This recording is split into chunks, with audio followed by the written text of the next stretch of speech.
sol que nos aquece é carinho de Deus, a brisa que refresca é o beijo de Deus, a flor com seu perfume é ternura de Deus, o lar que nos protege é a bênção de Deus.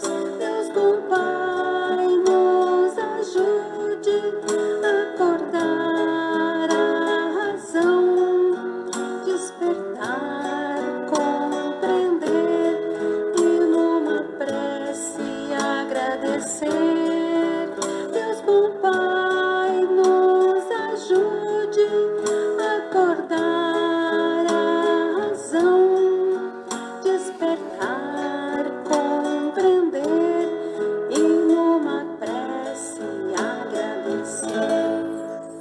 O sol que nos aquece é carinho de Deus, a brisa que refresca é o beijo de Deus, a flor com seu perfume é ternura de Deus, o lar que nos protege é a bênção de Deus.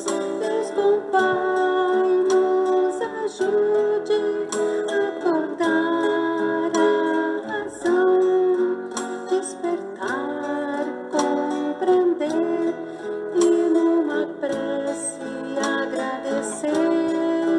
Deus bom Pai nos ajude a acordar a razão, despertar, compreender e numa prece agradecer.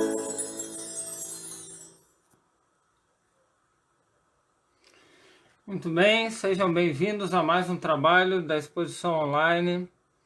A gente vai dando as boas-vindas à abertura do nosso trabalho. Falta um minuto para a gente começar. Então vamos se preparar para receber a mensagem do Evangelho na nossa casa. Hoje o trabalho é o capítulo número 2. Meu reino não é deste mundo, é o capítulo 2 do Evangelho segundo o Espiritismo de Allan Kardec. Então eu peço aos queridos irmãos e irmãs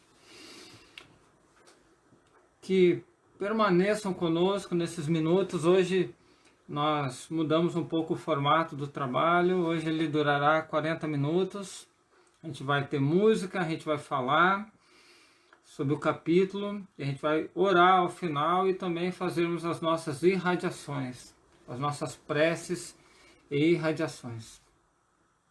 Apresentei para vocês a música número 2 do álbum da Mensageiros da Luz, a canção Agradecer, originalmente composta pelo cancioneiro espírita, na versão do grupo Mensageiros da Luz. Vamos fazer a nossa prece de abertura.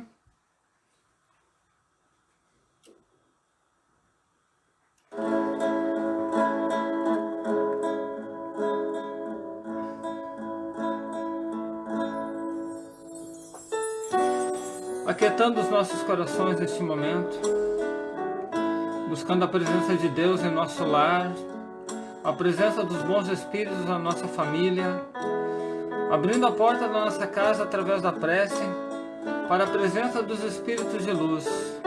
Senhor, muito obrigado pela vida, pela família, pelo trabalho, pelo alimento, pela mensagem da doutrina espírita chegando até o nosso lar. Que tenhamos o nosso coração receptivo para compreendermos as lições do Evangelho e modificarmos a nossa vida, nos melhorarmos, tomar realmente consciência do que viemos fazer aqui neste mundo. Que Deus nos abençoe hoje e sempre. Que assim seja.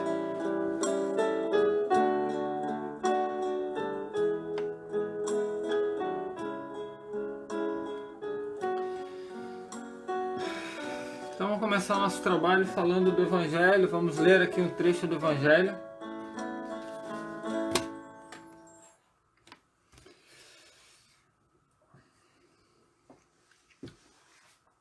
Capítulo 2: Meu reino não é deste mundo. Pilatos, tendo entrado de novo no palácio e feito vir Jesus à sua presença, perguntou-lhe: És o rei dos judeus? Respondeu-lhe Jesus: Meu reino não é deste mundo.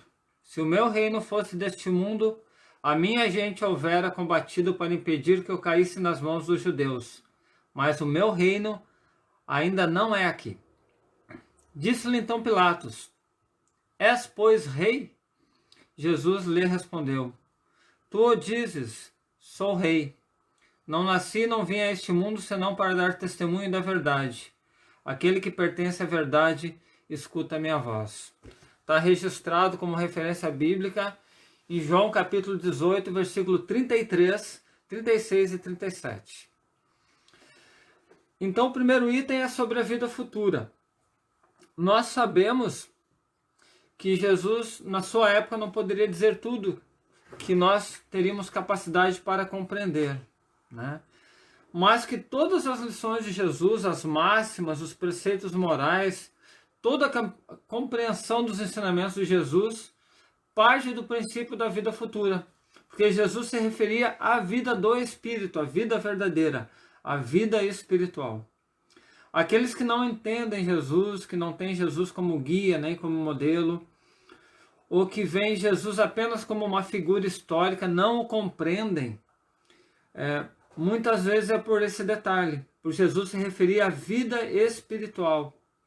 E às vezes o ensinamento de Jesus foi utilizado de forma errônea. Jesus não pregou que a vida era uma só, ao contrário. Jesus dizia que meu reino não é deste mundo, é da vida futura, vida espiritual, a vida que continua após a morte do corpo. Nós temos aqui, no início do capítulo nos fala que esse deve ser o ponto de mira de todos os homens, a vida futura. A meta que a humanidade deve ter é visando a vida futura, que essa deve constituir o objetivo das maiores preocupações do homem na Terra. Por quê? Porque nós aprendemos com a doutrina espírita que existe o plano espiritual, em outras palavras, uma dimensão espiritual, né? O mundo dos espíritos, de onde nós viemos para renascer aqui nesta Terra. Esse ponto de vista espiritual, da anterioridade da nossa existência, ela justifica todas as anomalias da vida terrena. Porque hoje nós vivemos a consequência das nossas vidas passadas, daquilo que foi planejado para que nós viéssemos passar neste mundo, em linhas gerais, é claro. Os judeus da época de Jesus não compreendiam muito bem, e eles acreditavam nos anjos, mas que os anjos eram criados já prontos, não haviam espíritos progredindo até a condição de anjos, né? Então eles acreditavam nos anjos, na recompensa, que às vezes quando acontecia uma calamidade, ou uma coisa, um desastre, era Deus que estava punindo, né? Quando eles obtinham vitórias nas guerras, era Deus que estava recompensando a obediência deles. Então, os judeus, eles tinham que ter obediência a Deus, às leis de Deus, para que Deus recompensasse eles. Então, esse ensinamento ainda é de um Deus vingativo, de um Deus que pune. Moisés, seguindo a mesma linha de pensamento, porque naquela época o povo era um povo pastor, era um povo rude, muito ignorante ainda, era a infância da humanidade, né? Muito primário ainda, e aí ainda tínhamos esse Deus, de que Deus punisse, de que Deus fosse severo, para que os homens tivessem a disciplina de serem guiados pelas leis de Moisés. Mas com Jesus isso já começa a mudar um pouco, porque há um bom espaço de tempo entre Moisés e Jesus, né? Onde Jesus diz que há outro mundo, onde a justiça de Deus segue seu curso, né? Jesus promete que quem seguir os mandamentos de Deus vai ter como recompensa a vida nesse reino de glória, né? E esse reino é para onde ele voltaria após o cumprimento da missão aqui dele na Terra. Então Jesus nos coloca a vida futura como um princípio, como uma lei da natureza. Então todo cristão, todo aquele que crê em Jesus, que tem Jesus como grande enviado de Deus para nos libertar das nossas ilusões materiais, fazer o nosso espírito progredir, crer na vida futura, né? Que ninguém pode fugir. Isso Jesus já nos dizia, né? Que quando a gente morre, a vida continua. Isso que ele falava e ele comprovou após o martírio na cruz. Ele aparece e muitas vezes aos seus discípulos espiritualmente, né? Demonstrando que a vida continua, né? Então, há sempre um princípio educativo. Deus manda aqui na Terra educadores, conforme sempre o estado dos homens da época, né? Então, tem os judeus, tem Moisés, tem Jesus. Só que no tempo dos judeus e de Moisés, e até no tempo de Jesus, ainda havia muitas incertezas, muita incredulidade, muitas dúvidas, muita indiferença, muitas indagações. Como é que seria esse mundo espiritual, né? Como é que seria do outro lado, né? Ainda fica meio vago essa ideia de vida futura. E aí nós temos o Consolador prometido, que é o Espiritismo, né? Que ele vem completar em vários pontos os ensinamentos do Cristo. Porque já na época que nós vivemos, já no século que Allan Kardec redigiu a doutrina espírita, né? Concretizou ela, materializou ela em forma dos livros, né? Através da sua pesquisa, do seu trabalho junto a vários médiuns, recebendo as comunicações, né? O mundo espiritual começa a se manifestar com mais veemência para que haja a constituição da doutrina espírita. Então há vozes, há mensagens, livros, aparições, fenômenos, comunicações de todos os lugares do mundo, intuições, sonhos, encontros espirituais. O mundo espiritual começa a se manifestar de forma mais palpável, né? E aí os fatos da mediunidade, da comunicação com o mundo espiritual, dos relatos, das descrições do mundo espiritual através dos livros, através das comunicações psicográficas, psicofônicas, o mundo espiritual passa a ser uma realidade observável. Porque são os próprios espíritos, a alma dos homens que viveram aqui na Terra, que passam para o outro lado da vida e começam a relatar como é que é a vida futura. É isso que acaba acontecendo, né? E eles falam das suas condições. Uns falam de condições ditosas, felizes, de lugares de muita luz, e outros falam de situações infortunadas, né? Por que infortunadas? Porque eles tiveram muitos enganos, muitos procedimentos equivocados durante a vida terrena. É como se nós fôssemos, como se alguém viesse nos visitar, um amigo, e dissesse: olha, eu tive num país tal, e lá a cultura é assim, o idioma é assim, a relação entre as pessoas é dessa forma, a educação, a economia, a sociedade, a filosofia, as artes são dessa maneira. É isso que acontece no fenômeno mediúnico. Então, a gente não tem que se assustar com superstições, se assustar com coisas miraculosas, né? A possibilidade mediúnica, ela está aí, é um fato incontestável, né? E aí nós temos um dos grandes pilares da doutrina espírita, que é justamente a imortalidade da alma. Através da mediunidade, das comunicações, se comprova a imortalidade da nossa alma, que nós não morremos, que nós mudamos de casa, de plano, né? Nos libertamos aqui da matéria e vamos viver no plano espiritual. É a continuação da vida além do túmulo, né? É o progresso contínuo do espírito encarnado aqui na Terra, que a gente chama alma. Eu vou citar agora o Livro dos Espíritos. Eu vou mostrar ele aqui para nós, ó. Deixa eu ver. Eu estou transmitindo assim hoje, ó. Livro dos Espíritos, certo? Nós vamos lá. Parte segunda do livro do Mundo Espírita, o Mundo dos Espíritos. Mundo normal primitivo.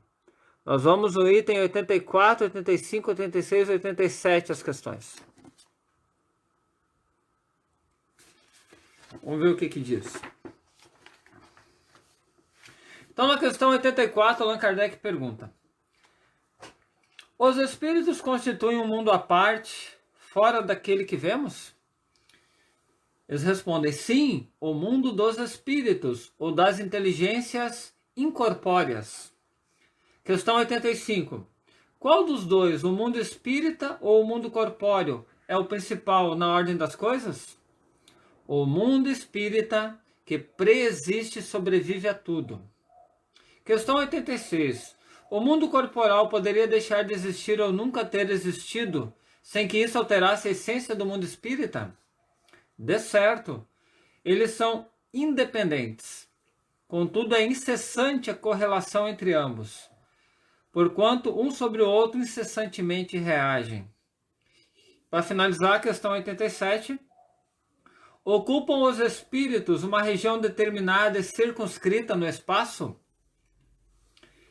Eles respondem: estão por toda parte, povoam infinitamente os espaços infinitos. Tendes muitos deles de contínuo a vosso lado, observando-os e sobre vós atuando, sem o perceberdes, pois que os espíritos são uma das potências da natureza e os instrumentos de que Deus se serve para a execução de seus desígnios providenciais. Nem todos, porém, vão a toda parte, por isso que há regiões interditas aos menos adiantados.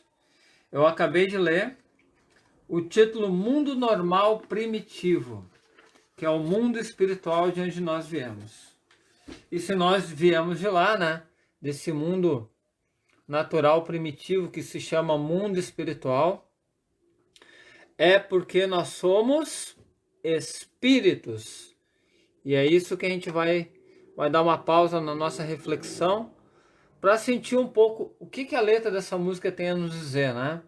A gente vai ouvir agora Sou Espírito.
Sou espírito, centelha de luz, posso brilhar. Quero as sombras vencer e a cor do rubi posso ter no meu caminhar. Sou espírito, centelha de luz, sou imortal. Com Jesus seguirei nas estradas tão claras do amor espiritual. E a cor do rubi sempre a irradiar, com Jesus no meu caminhar. Sou espírito, centelha de luz, posso brilhar. Quero as sombras vencer e a cor do rubi posso ter no meu caminhar. Sou centelha de luz, sou imortal. Com Jesus seguirei nas estradas tão claras do amor espiritual. E a cor do rubi sempre a irradiar, com Jesus o meu caminhar. Sou espírito.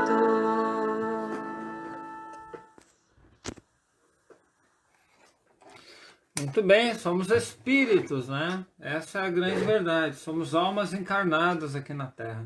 Agradecimento especial à minha esposa Regina, que cantou essa música maravilhosamente. Muito obrigado. A gente vai continuar aqui falando do item 2 agora, a realeza de Jesus. A gente sabe que todas aquelas pessoas que se destacam em alguma área do conhecimento, da ciência, da arte, eles são considerados gênios, né? Tem uma ordem superior de ideias e pelo seu mérito pessoal, elas influem o progresso da humanidade. E será que Jesus não seria um rei também? No sentido moral, de uma realeza moral, de exercer uma força sobre a nossa humanidade, tamanha que há mais de 2000 anos a gente lembra da passagem dele, que a história nos apresenta, e que ele dividiu a história de toda a nossa humanidade em antes e depois da sua vinda, né? Então essa é a questão que fica nesse item.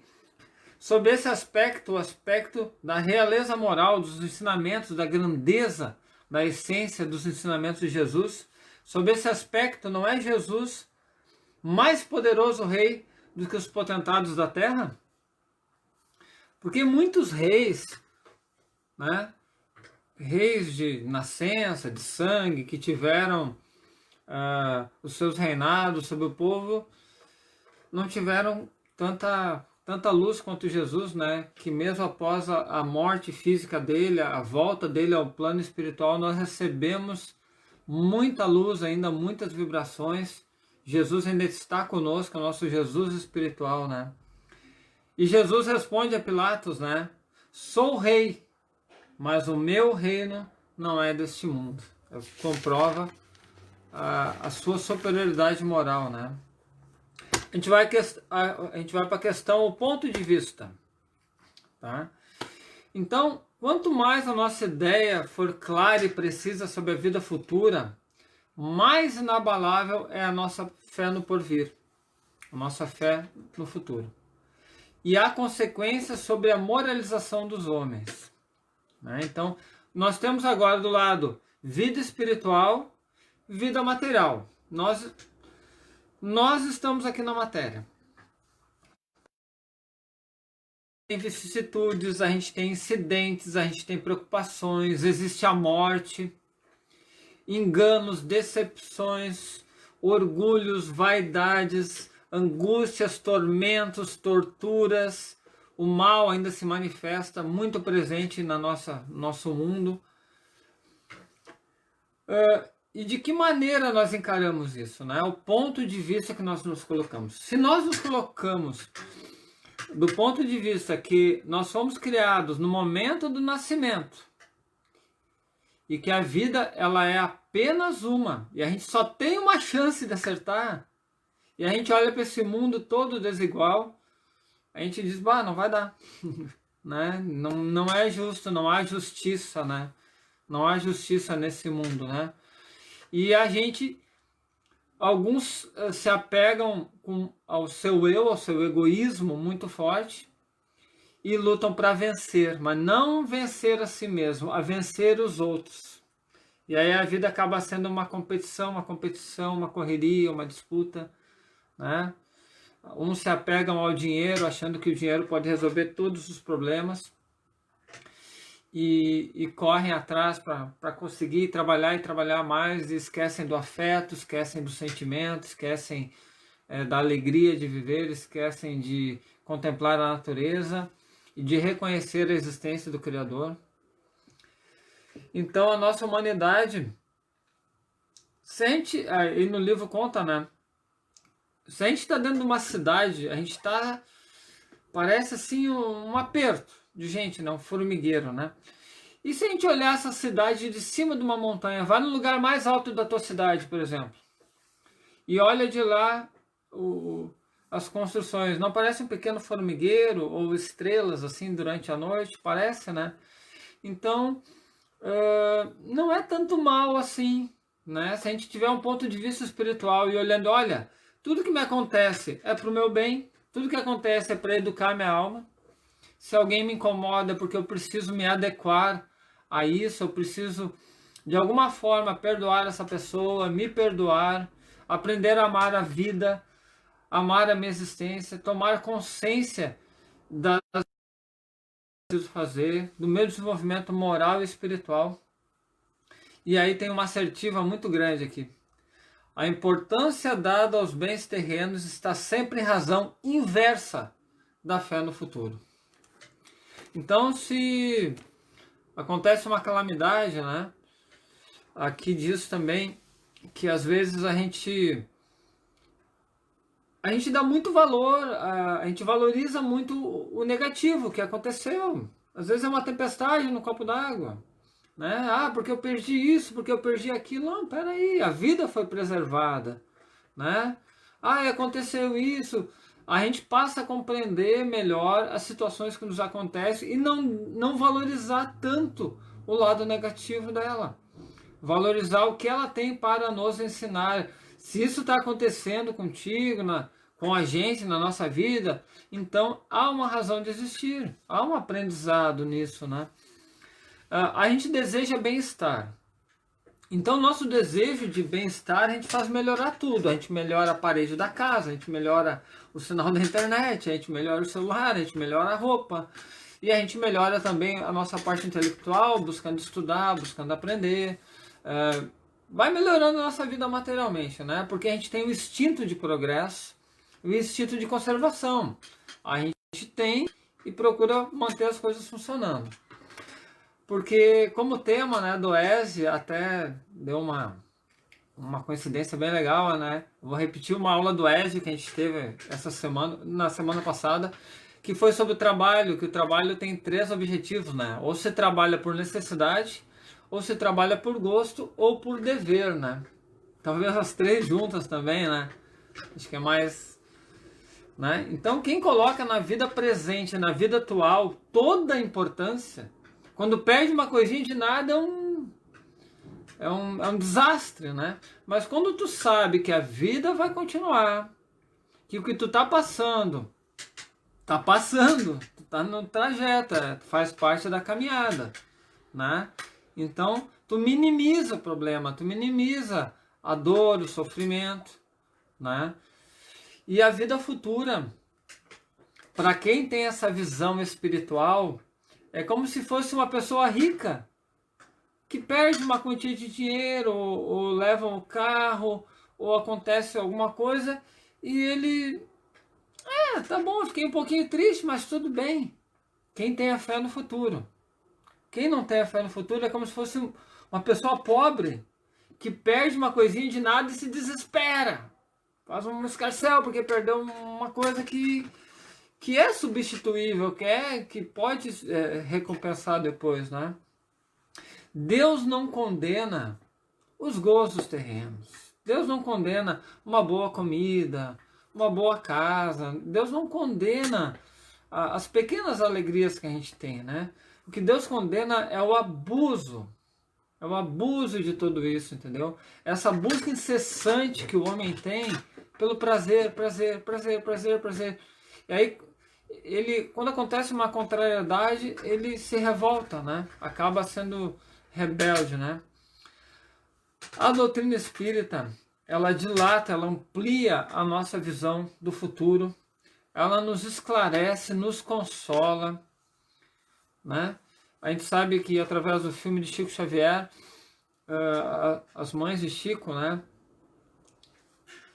A coisa mais emocionante, por um lado, para uma mãe, é perder um filho. Mas mais emocionante ainda é saber que ele continua vivo, né? E que pode haver um reencontro, né? Nós sabemos que a vida material, a existência material, ele é um elo, como se fosse uma grande corrente de um conjunto enorme da obra do Criador. Então essa existência que nós estamos passando é um elo da correntinha da nossa vida, da nossa única vida que foi criada e dada por Deus, né, de acordo com a evolução em todos os reinos, até chegarmos a ter a capacidade de pensar, de sentir, de refletir em Deus, alcançarmos o nível de intelectualidade, de moralidade que nós alcançamos hoje, já no século XXI, né? Então, a pluralidade das existências, a reencarnação, as existências sucessivas, né, dão base para a gente a solidariedade, a fraternidade universal, né? A existência, as muitas existências de um ser, todos os seres de um mesmo mundo e todos os seres de todos os mundos. Então, é como se nós todos fizéssemos parte de uma grande família e morássemos todos numa grande casa chamada universo. Nós somos seres universais. Nós moramos no universo, o universo é a nossa casa, né? Reduzindo um pouquinho mais, nós temos 4 casas, nós temos o universo. A terceira seria o nosso planeta Terra, que nós temos que cuidar da nossa casa, da moradia, da nossa grande família, que é a humanidade. Nós temos a nossa casa lar, que é onde nós moramos, no nosso teto, com as pessoas que fazem parte da nossa família. E a nossa 4ª casa é o nosso corpo material. A nossa casa perecível, que um dia a gente vai deixar ela. Um dia, todo esse mecanismo que nós temos de comunicação com o mundo, né? Que a gente consegue enxergar, ouvir, perceber, ele vai se desfazer, é a nossa casa. O universo, planeta Terra, a casa lar, a casa física e o corpo. Então são 4 casinhas que a gente tem. Então nesse global aí, a gente tem a solidariedade e a fraternidade. Eu vou citar para vocês um livro muito legal que a minha amiga Beth me emprestou, tá comigo o livro, viu? Vou mostrar aqui para vocês como é que ele é. Aqui, ó, Cepé, o Guerreiro da Paz, tá? Pelo Espírito Oscar Pitã, e é a Barbieri que faz, Maria Elizabeth Barbieri. Fazer a citação aqui. Cepé, quando encarnado, ele foi um cacique, né, que teve uma liderança espiritual muito grande na região das missões. E ele dizia assim, ó: cada árvore tem um papel a desempenhar na teia da natureza. Algumas dão a sombra que acolhe e descansa. Outras fornecem os frutos que saciam. Outras entregam a madeira para o fogo, para as nossas habitações e utensílios. Todas respondem pela continuidade das nossas vidas. Nós, os homens, somos árvores da providência divina, para que a humanidade recolha de cada uma o que pode ofertar. Esse é o ensinamento que fica aqui do nosso irmão Sepete Araju, né? Vamos adiante, então. Vamos para instruções dos espíritos. Deixa eu ver aqui como é que está o computador. Tá indo ali. Deixa eu ajeitar. Instruções dos espíritos, tá? Aí vem um relato de uma rainha. Ela, quando estava aqui na Terra, ela foi uma rainha. E ela conta o que aconteceu com ela quando chega no plano espiritual. Ela passa a maior vergonha do mundo. Porque aqui no plano terrestre ela se achava superior, né? Que tinha conhecimento, tinha sangue nobre, tinha dinheiro, tinha poder. Quando ela chega no plano espiritual, o orgulho dela, ó, não vale nada. O dinheiro não vale nada. Ela vê servos que ela achava muito insignificantes, superiores a ela em brilho, em luz. Porque aqui na Terra a gente tem meio que uma máscara, né? A gente parece bom, a gente parece legal, né? Mas Os nossos pensamentos, as nossas vibrações é que geram o nosso campo áurico, né? A nossa luz, assim. E lá no plano espiritual isso é visível, né? Principalmente para quem está acima da gente. Então, você não precisa conversar com ninguém. O contato história, porque eles olham para ti, eles leem a tua mente, eles leem os teus arquivos, né? E eles sabem direitinho como é que foi a tua condução nas existências que tu teve, né? Então, eu queria dizer para vocês que a nossa Terra, ela ainda tem muitos malefícios, mas a gente tem que... Não pode ser muito bobinho não, sabia? Porque existe muita influência negativa nos rondando, né? Então, existe muita comunicação negativa que nós damos margem para que elas entrem e penetrem no nosso pensamento e formem nosso comportamento e as nossas opiniões, né? Quero citar aqui uma coisa muito positiva que eu vi na televisão. Falar bem da televisão hoje, tá, Vitor? Que é uma propaganda Vida é Pra Já. É uma campanha da RBS. A Vida é Pra Já aparece a palavra espiritual. Difícil aparecer essa palavra na televisão, né? Então, para o seu equilíbrio emocional e espiritual. Na época de pandemia, né? Como a gente conseguir isso, né? Mas, gente, em linhas gerais, a nossa sociedade nos impõe muitas restrições ao nosso pensamento e comportamento. Desde criança nós recebemos incentivo para competir, para disputar com os outros, para ganhar a vida, uma pressão para ter sucesso, prosperidade. Nos dizem que tempo é dinheiro, que é uma grande mentira, tempo não é dinheiro coisa nenhuma, né? Nos induzem ao consumo, comer demais, comprar demais, trabalhar demais para ter mais. Então tem gente que trabalha 3 turnos. Por que trabalha isso, meu irmão? Porque tem que pagar as contas, né? Então a gente é induzido a ocupar o nosso pensamento com as coisas materiais, que é passageiro, que é um instrumento de evolução do espírito. Então a gente dificilmente para orar, a gente dificilmente para meditar, para ler um livro edificante, para tomar contato com as próprias ideias, não o que ficam te falando ou dizendo como é que tu tem que te comportar. Não, é algo que tu precisa pensar por si próprio, refletir, tu tomar as tuas decisões, né? A gente vê muita coisa, propagandas que são desrespeito ao ser humano, que são piadas de mau gosto. A gente vê filmes de violência extrema, de desrespeito à vida, de adrenalina ao máximo, de abusos de toda ordem, né? Isso é nos jogado através da comunicação, né? A valorização do terror, a valorização do que é mal, do que é feio, a valorização de coisas degradantes. Isso é alimento da nossa alma. Eu sempre falo isso, né? Porque tem que lembrar sempre, né? Tudo aquilo que tu assiste, que tu ouve, que tu lê, é alimento da tua alma, é vibração, é frequência que tu te liga, né? E como é que a gente vai chegar no reino de Deus? Essa é a questão, né? Finaliza aqui o capítulo, meu reino não é deste mundo, capítulo 2 do Evangelho segundo o Espiritismo. O que eles nos dizem, né? Nos dizem algo muito interessante, ele até vou ler pra gente porque é muito importante, né?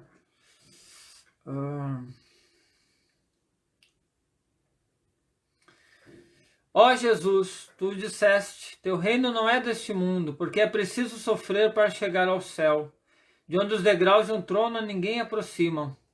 A ele só conduzem as veredas mais penosas da vida. Procurai-lhe, pois, o caminho através das urzes e dos espinhos, não por entre as flores. Correm os homens para alcançar os bens terrenos, como se os houvessem de guardar para sempre.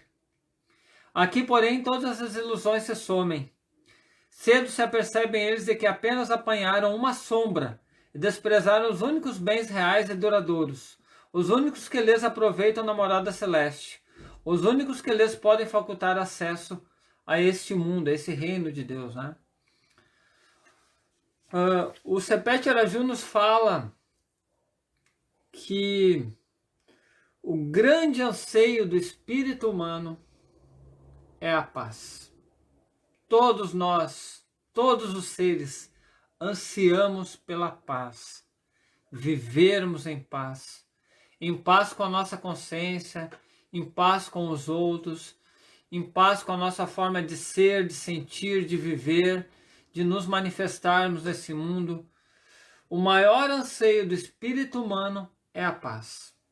É isso que nós precisamos almejar. Aqui diz que são necessários a abnegação, a humildade, a caridade, a benevolência. É isso que esse capítulo nos fala.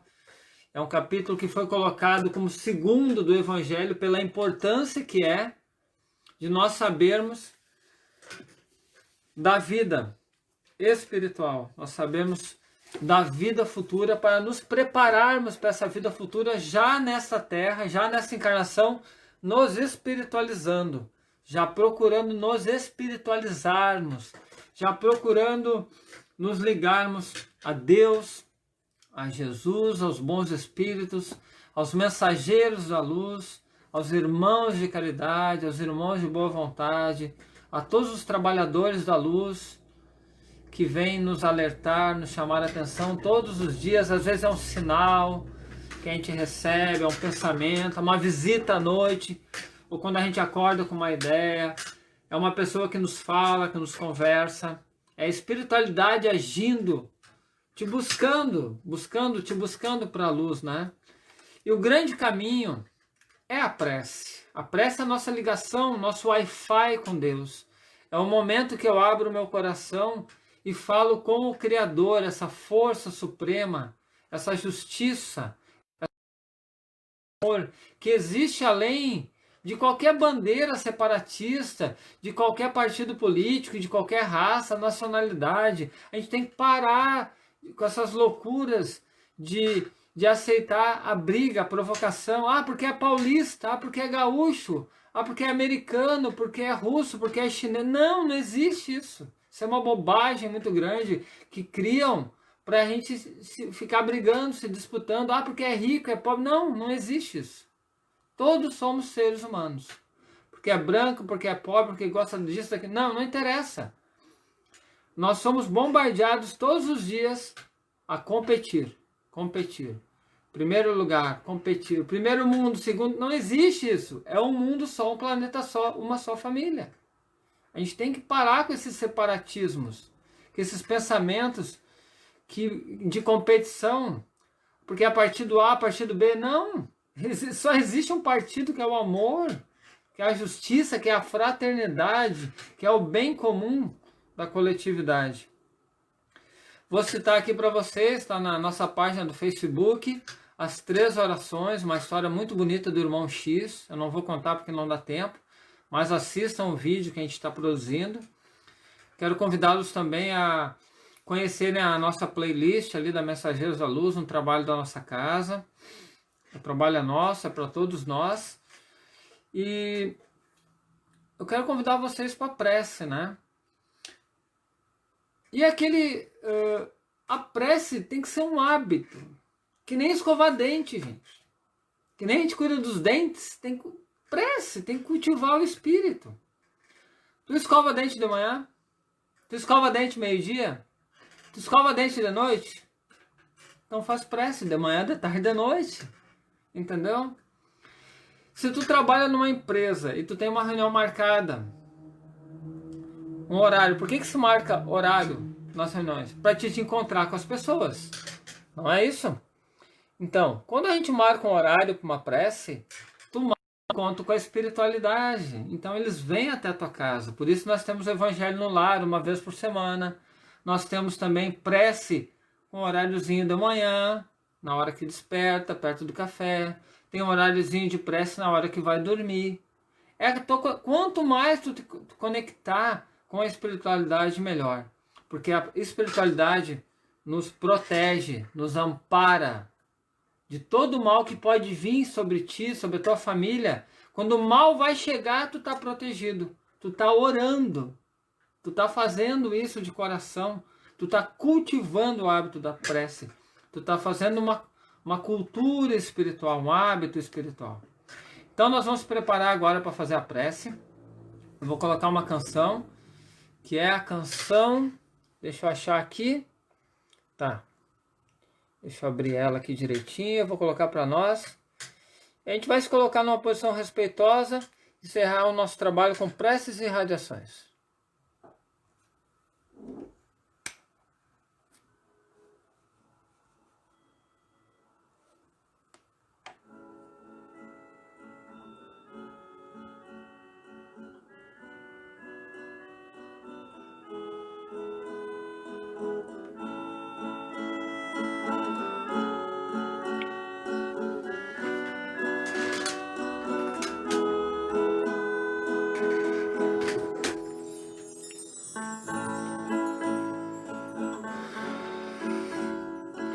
Então elevemos nosso pensamento ao nosso querido Mestre Jesus. Jesus, Mestre querido, perdoa, Senhor, a nossa ignorância, as nossas imperfeições, os nossos vícios. Perdoa, Senhor, todo esse tempo que temos andado distante de Ti, distante do Teu Evangelho. Alcança a Tua mão, Jesus, a cada um dos nossos irmãos em necessidade. Alcança, Jesus, a Tua mão até mim. Faça com que eu possa ver esse Teu reino de luz, de paz, de amor, de fraternidade, essa promessa de felicidade futura, Jesus, através da humildade, da caridade, do amor, do perdão, da ajuda aos nossos semelhantes. Abençoa, querido Jesus, a cada um que está ouvindo neste momento esta mensagem. Que a luz chegue no seu lar, no seu pensamento, que possa fortificar a sua fé, a sua confiança, a sua vontade de progredir, de se melhorar, de ter uma vida mais plena, mais lúcida. Abençoa, querido Jesus, a todos os nossos irmãos em dificuldade, todos aqueles que estão trabalhando pela vitória do bem, pela vitória do amor, pela vitória de Deus no coração de cada um de nós. Sigamos em paz, queridos irmãos. Mestre Jesus, neste momento, elevo o meu pensamento com palavras simples do coração, faço a minha oração e peço pelos meus irmãos que estão a sofrer na escuridão, e que possamos ter a compreensão de amar o próximo e dar o perdão, e que a luz do grande Criador transforme o homem em amor, e que possamos, Mestre Jesus, sermos como o Senhor, e que a luz do grande Criador transforme o homem em amor, e que possamos, Mestre Jesus, sermos como o Senhor.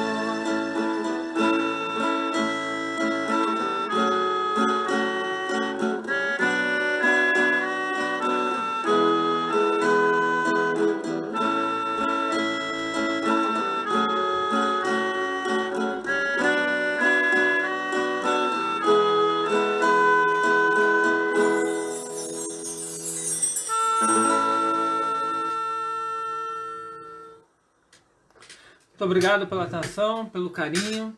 Sigamos em paz.